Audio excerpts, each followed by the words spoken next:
Hi guys, this is Professor Dan with a quick video on wiring. I get a lot of questions on pachinko wiring. So I've diagrammed out what I hope will help you. This is very typical of a Nisogen setup. So in this corner up in the, if you're looking at the back of the machine in the upper right hand corner, you've got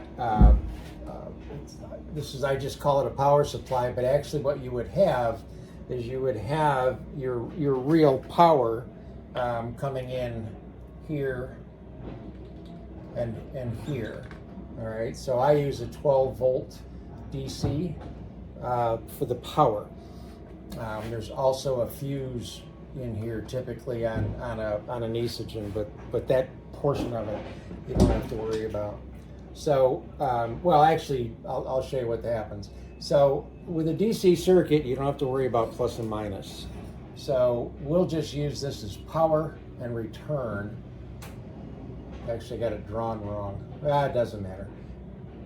This is power, if you could look behind it.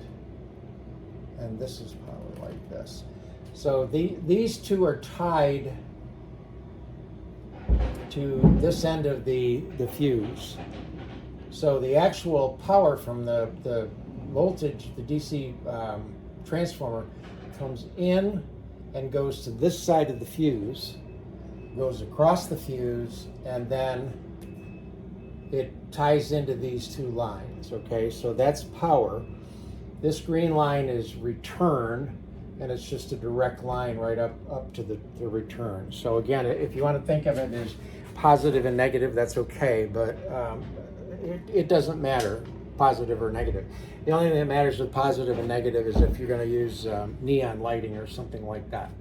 So typically what Nisogen does is your ball out light is usually located right where this unit is.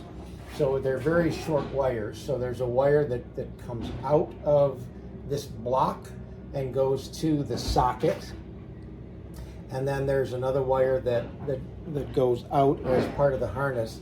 And quite often what you'll find on the Nisogens is this wire is orange, and typically this wire that you'll see here, this little short wire that would be hooked into the third. Typically this is orange and white down below the thumb screws. This is the yellow one. So what this is for is when this light went on, it would send power to here, and then this would carry back to a control board and tell the parlor that this particular machine is out of balls. So for home use, you never want to tie into the yellow thumb screw if you have one, and this particular wire you can cut right out if you want to. It has no bearing on home use.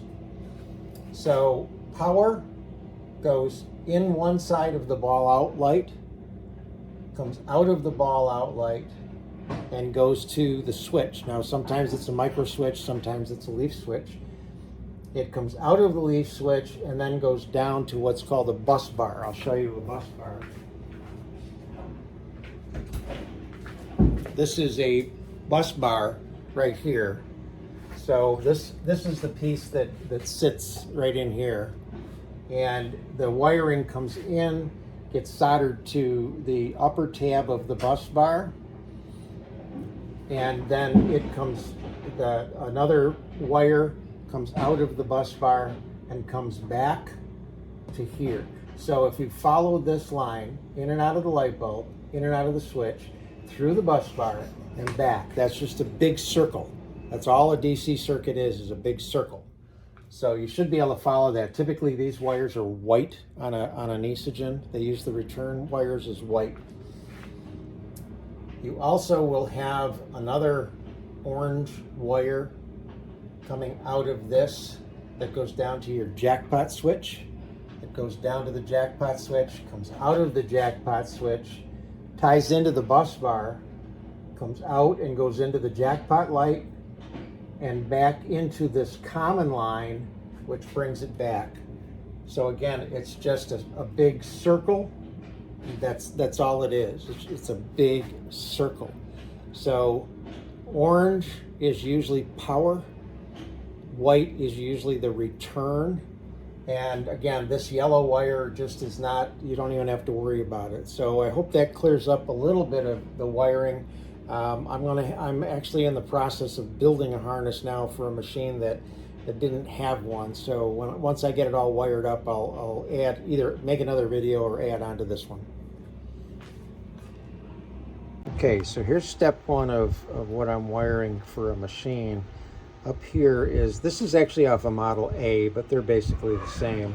There's a fuse that would go in here, and the ball out light has a short wire that goes to, again, plus and minus don't matter, but for our talking sake, this would be positive, and it would be tied into, the thumb screws are not on yet, but there would be a thumb screw here. It would go through the fuse, and then that red wire would be attached to the back side here, so that you've got power going over to the bulb, coming out of the bulb, going across the machine to the bus bar.